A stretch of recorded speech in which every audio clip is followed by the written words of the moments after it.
भगवान पार्श्वनाथ की कमठ उपसर्ग तप एवं केवल ज्ञान कल्याणक भूमि श्री अहित क्षेत्र के मुख्य मंदिर में 20 से 24 मई 2023 तक किया जाएगा श्री कल्याण मंदिर विधान का भव्य आयोजन। परम पूज्या आर्य रत्न श्री सृष्टि भूषण माता जी सत्संग के पावन सानिध्य में होने वाले इस अनुष्ठान में भक्तों को मिलेगा 20 मई को भजन संध्या एवं महा आरती के साथ साथ विभिन्न मांगलिक क्रियाओं को करने का सौभाग्य। तो आप भी सब परिवार महा महोत्सव में पधार कर अनुष्ठान में सहभागिता करते हुए मंदिर जी की मुख्य वेदी में स्वर्ण लगाने का पुण्य संचय अवश्य करें। सौधर्म इंद्र एवं मंडल बुक कराने की राशि मात्र 5100 रूपए। धोती दुपट्टा एवं कलश की व्यवस्था साथ में रहेगी। सामान्य इंद्र इंद्राणी बनने के लिए कोई राशि नहीं, तो देर किस बात की है। आप भी निम्नलिखित खाता संख्या में दान राशि जमा कर पाएं पुण्य अर्जन करने का सौभाग्य। श्री अहित क्षेत्र पार्श्वनाथ अतिशय तीर्थ क्षेत्र दिगंबर जैन मंदिर, पंजाब नेशनल बैंक शाखा रामनगर आंवला बरेली।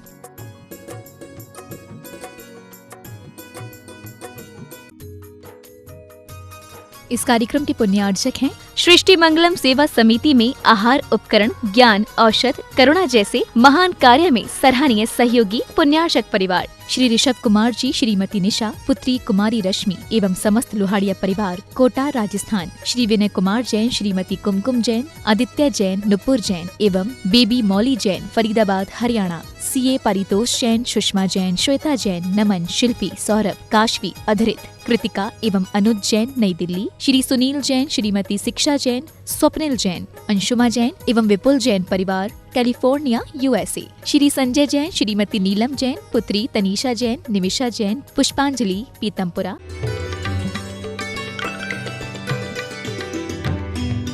तो एक धर्म पत्नी का पुरुषार्थ, आत्मबल, आत्मसंबल जागता है और आत्मगर्मा एक आवाज़ देती है कि पिताजी आपने अपना कर्तव्य किया, आपने अपना फर्ज पूरा किया, मैं अपना कर्तव्य पूरा करूँगा।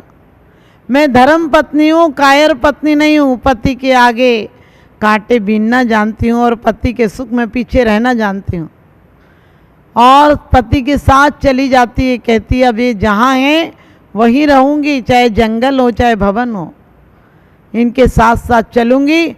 और आपको पता है उसकी आराधना उपासना का परिणाम कि कोड़ीपति कामदेव हो जाता है। सुन साधु बचन हर सी मैना, नहीं झूठ होए मुनि के वैना। करके श्रद्धा श्री सिद्ध चक्र की ठानी, फल पायो मैं ना रानी। क्या श्रद्धा थी, आस्था थी कि कोड़ी को कामदेव बना दिया।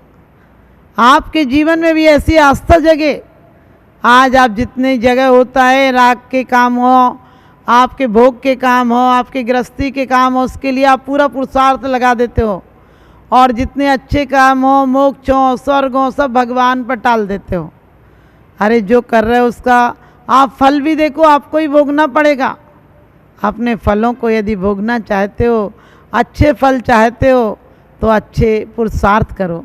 अच्छा, अपना एक जीवन का एक क्षण भी संक्लेश में, पाप में, कसाई में मत बिताओ, क्योंकि छोटी सी जिंदगी है, तकरार किस लिए। छोटी सी जिंदगी है, तकरार किस लिए, रहती है दिलों में दरार किस लिए। है साथ कुछ फलों का फिर सब जुदा जुदा, है साथ कुछ फलों का फिर सब जुदा जुदा। इसलिए ज़िंदगी में खार बिछाएं किस लिए। जिस पल में हम हंस सकते हैं, जिस पल में हम हंस सकते हैं, उस पल में हम रोएं क्यों। जिस पल में अमृत बो सकते, उस पल में विष बोएं क्यों। उस पल में विष बोएं क्यों। हर पल को सार्थक बनाएं और आपके जीवन में वो स्वर्णिम विकास हो, आपकी आत्मा का प्रकाश हो, आपके जीवन में उल्लास हो, उत्साह हो और आपका जीवन आनंदमय हो। इसके लिए अपनी नज़रों को बदलिए, अपने देखने का नज़रिया बदलिए। किसी की गलतियां और ऐब मत देखिए, उसके हुनर देखिए। जब प्यार होता है तो ऐब भी हुनर नजर आते हैं। ऐसे नज़रिया आपका हो जाए, मेरा यही शुभ आशीष। भगवान की जय, बोलिए पार्श्वनाथ भगवान की जय। इतनी सी जिंदगी है, हार किस लिए, रहती हो दिलों में तकरार किस लिए। जाना सभी को एक दिन, फिर पापों का सत्कार किस लिए। जाना सभी को एक दिन, फिर पापों का सत्कार किस लिए। माया मरी न मन मरा, मर मर गया शरीर। आशा तृष्णा ना मरी, कह गया संत कबीर। कहते हैं माया मरी न मन मरा। माया कभी मरती नहीं है। माया क्या है, आप रात को सोते हैं, आप सोते हैं जयपुर में और सपने में पहुंच जाते हैं बम्बई। आपको रात को सोते समय पता नहीं चलता है कि आप बम्बई में कहीं जयपुर वाले हैं। आप सोते हो तो आपको यही लगता है वही हकीकत है, यही ज़िंदगी के साथ है। जिस पर्याय को तुमने पाया है वो तुम्हें हकीकत लगती है, जबकि ये हकीकत, ये धन संपत्ति, ये दौलत, ये परिवार सब एक सपना है। तुम आए थे तब भी अकेले आए थे, जाओगे तब भी अकेले जाओगे, और तुम्हारे साथ कुछ नहीं जाएगा। लेकिन थोड़े से दिन के लिए कितनी ज़्यादा दौड़ धूप करते हो, कितनी बेईमानी करते हो, और आशा कभी पूरी नहीं होती है। एक होकर 10 होते, 10 होकर सहस्त्र होए तो अच्छा है। यूं ही इच्छा करते करते लाखों की हद तक पहुंचा है, तो भी यह इच्छा समन न हुई। ऐसी डायन इच्छा है, ऐसी डायन इच्छा है। मंदिर में आ जाए, मधुशाला में चली जाए, कहीं चली जाए, ये तृप्त नहीं होती है। मंदिर में मन आता है तो कल लगता है दुकान चलो वहाँ कुछ कमा लेंगे। दुकान में जाता है तो क्या पता लगता है दुकान में मिलेगा कि नहीं, मंदिर में इससे ज़्यादा मिल जाता। मंदिर में जाए, दुकान में जाए, और सच पूछो मधुशाला में जाए, कहीं तृप्त नहीं होता है। मन की अच्छाई भी है। आप कहेंगे मन की अच्छाई, हाँ, मन कभी तृप्त नहीं होता है, बहुत अच्छाई है। क्योंकि मन हमेशा, आत्मा हमेशा भक्ति से तृप्त होती है। तन आपका कामना से तृप्त होता है, वासना से तृप्त होता है, और सच पूछो शरीर भोगों से तृप्त होता है। मन आपका नई नई चीज़ों से तृप्त होता है, लेकिन आत्मा तो एक बार संतुष्टि पा जाए फिर वो कहीं देखती तक नहीं। लेकिन हमें जीवन भर आत्मा की बात करते करते मर जाते हैं, आत्मा की तरफ नहीं देखते हैं। हम उस संपत्ति की तरफ नहीं देखते जो सही संपत्ति है। यहाँ की संपत्ति तो ज्ञानी भी हो तो चली जाती है, ज्ञानी के साथ भी दगाबाजी कर जाती है, अज्ञानी के साथ भी कर जाती है, धनी के साथ भी, निर्धन के साथ भी। यहाँ की माया हमेशा बदलती रहती है। यहाँ की माया भी बदलती है, यहाँ की काया भी बदलती है, और यहाँ की छाया भी बदलती है। छाया के साथ जितना दौड़ोगे छाया तुम्हारे साथ दौड़ेगी, और रुक जाओगे तो छाया भी रुक जाएगी। जिंदगी की कहानी भी ऐसी है। हम जिंदगी में नए नए आयाम बनाते हैं, सोचते हैं इंद्रियों से तृप्त हो जाएंगे, लेकिन इंद्रियों से तृप्ति नहीं मिलती है। इंद्रियां और अतृप्ति देती हैं। जो जो भोग लो वो लगता है उससे ज़्यादा भोगो। यदि पहले दिन तुमने थोड़ा सा मीठा खाया तो दूसरे दिन मन करता आज और अच्छा मीठा मिले, और नया मिले, और नए नए की दौड़ करते करते एक दिन तुम नया नहीं वही पुराना, तय तय चय था वर्तन धरे, यो परिवर्तन पूरे करें।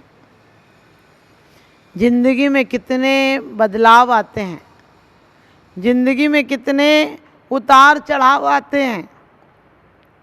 जिस घर के मालिक होते हो उसी घर में चपरासी हो जाते हो।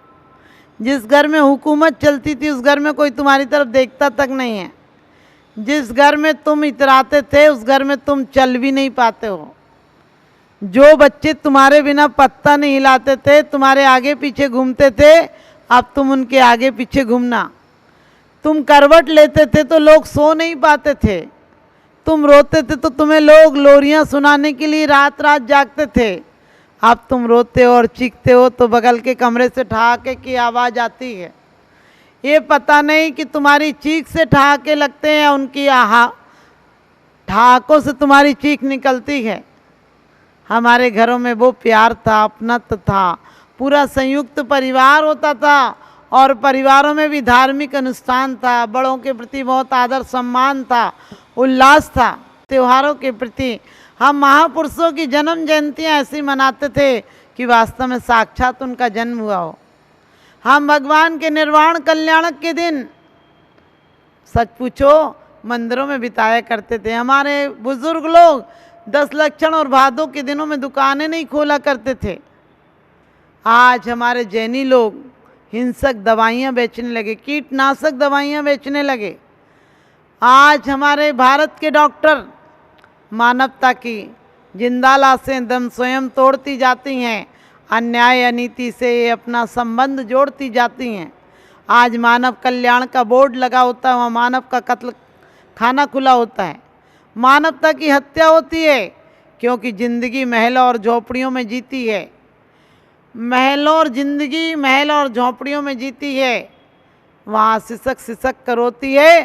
फ़र्क सिर्फ इतना है कि महलों में इंसान और झोपड़ियों में इंसानियत होती है। आज भी आप शहर में चले जाएं, बड़े लोगों के पास पैसा है लेकिन दिल बहुत छोटा हो गया। गरीबों के पास पैसा नहीं है लेकिन फिर भी वो कहते खाना खा के जाना, जलपान लेकर जाना। गरीब की झोंपड़ी में तो तुम्हें 2 क्षण विश्राम का मौका मिल जाएगा, लेकिन अमीरों के यहाँ कोई कहने वाला नहीं मिलेगा, क्योंकि हमारे पास जब होता है तो एहसास नहीं होता है। एक राजा का एक नौकर था और वो राजा की बहुत सेवा करता था। एक दिन राजा आया तो वो पानी लेकर आया। राजा को क्रोध आ गया, क्योंकि अहंकारी व्यक्ति को क्रोध आता है। अहंकार कहीं भी टिकने नहीं देता है, बैठने नहीं देता है, जीने नहीं देता है।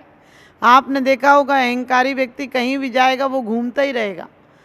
उससे कहो बैठ जाओ तो उस बैठने का उसका मन नहीं करता है। मन इतना बेचैन है कि कहीं शांति नहीं पाता है। अचानक राजा विक्षिप्त तो था ही। राजा बहुत अहंकार में परेशान सा था। अमीर आदमी अधिकांश परेशान ही रहता है।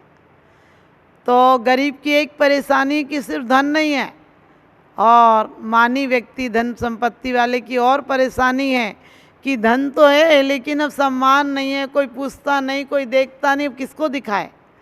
तो राजा के पास जैसे ही नौकर पानी लाया, राजा ने उससे पानी फेंक दिया और कहा आज से तू चला जा। बेवक्त पानी ले आया। अरे देख भी कि मैं थक के आया हूँ। उसने बहुत गिड़गिड़ाया कि आप थक के आए थे इसलिए तो पानी लाया था कि पानी पी के आपको थोड़ी सी शांति मिल जाएगी। राजा गुस्से में था। राजा कहने लगा उपदेश देता है मुझे, पानी भी कोई पीने की चीज़ है? क्योंकि पानी होता है तब तक पता नहीं चलता है। मछली पानी में रहती है, उसे पानी का एहसास नहीं होता है। जिस दिन कोई मछुआरा आकर उसे तपती धूप में रेत पर डाल देता तब पता चलता है कि जो पानी था वो मेरी ज़िंदगी थी, पानी था वो मेरी बहुत अनमोल चीज़ें थी। क्या शांति की ज़िंदगी थी। आज तपती हुई ज़िंदगी और मौत से लड़ रही हूँ, तब पता चलता है। राजा ने भी उस नौकर को निकाल दिया और सच पूछो उसके जीवन का वही आधार था, आय का वही आधार था। बहुत रोया, गिड़गिड़ाया, लेकिन पत्थर दिलों में कहाँ थोड़ा भी एहसास होता है। उसने निकाल दिया। और कहते हैं एक बार राजा रास्ता भटक गया और वो बेचारा गरीब आदमी राजमहल में रहता था। अब राज नौकरी हटने से उसका तो भवन भी छिन गया था। जंगल में जाकर एक झोंपड़े बनाकर रहने लगा। वहीं के फल फूल खा लेता था, जो मिल जाता था। थोड़ी बहुत ज़िंदगी के लायक कोई अनाज फल खा के अपना जीवन गुजार रहा था। एक दिन राजा रास्ता भटक गया और भटकते भटकते, गर्मी के दिन थे, उसे प्यास लगी और वो पानी की तलाश में राजा देख रहा था कि कहीं पानी मिल जाए। अचानक उसकी नज़र उस झोंपड़े पर गई। दूर एक छोटा सा झोंपड़ा बना हुआ था। राजा गया और वो बेचारा गरीब आदमी मजबूरी के मारे अपनी परिस्थितियों के कारण बहुत दुबला हो गया, कमज़ोर हो गया, ठीक से बोला भी नहीं जाता था और थोड़ा सा पानी रखा था। राजा ने उससे कहा पानी दे दो। उसने कहा पानी तो दे दूंगा, लेकिन पानी थोड़ा सा है, गर्मी के दिन है, पानी यहाँ बहुत दूर से लाना पड़ता है, मुझे पानी के बदले में क्या दोगे? राजा ने कहा 5 स्वर्ण मुद्राएं दे दूंगा। उसने कहा और कुछ दो। राजा ने कहा 50 स्वर्ण मुद्राएं दे दूंगा। फिर वो पानी डालने को ही था, राजा की प्यास बढ़ गई।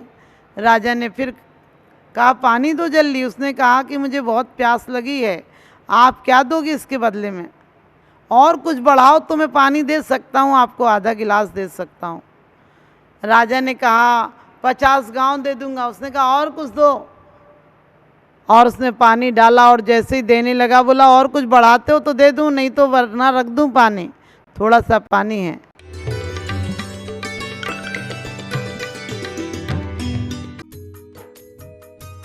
इस कार्यक्रम के पुण्यार्चक थे सृष्टि मंगलम सेवा समिति में आहार उपकरण, ज्ञान, औषध, करुणा जैसे महान कार्य में सराहनीय सहयोगी पुण्यार्चक परिवार। श्रीमती शशि जैन, सूर्य निकेतन दिल्ली, श्री राजकुमार जी, श्रीमती किरण देवी सेठी जी परिवार, सीकर वाले, रत्नापुरी जयपुर, स्वर्गीय श्री हेमचंद्र जैन, पुष्पांजलि पीतमपुरा एवं स्वर्गीय श्रीमती पुष्पा देवी जैन की स्मृति में पुत्र एवं पुत्रवधू श्री आनंद जैन, श्रीमती सुधा जैन, पौत्र एवं पौत्रवधू श्री विवेक जैन, श्रीमती पालची जैन, गौरव जैन, श्रुति जैन, प्रपौत्र एवं प्रपौत्री आर्जव जैन, प्रयान जैन, दृशिका, लायशा सृष्टि मंगलम सेवा समिति में धर्म रक्षक का पद प्राप्त किया। श्री भूपेंद्र जैन, श्रीमती ममता जैन, शालीमार बाग दिल्ली, श्री अनिल जैन, श्रीमती राशि जैन, अंकित जैन, श्रीमती प्रियंका जैन, व्यान, सानवी पुत्री, चीना, तुषार कृष, निवासी मुरादाबाद उत्तर प्रदेश।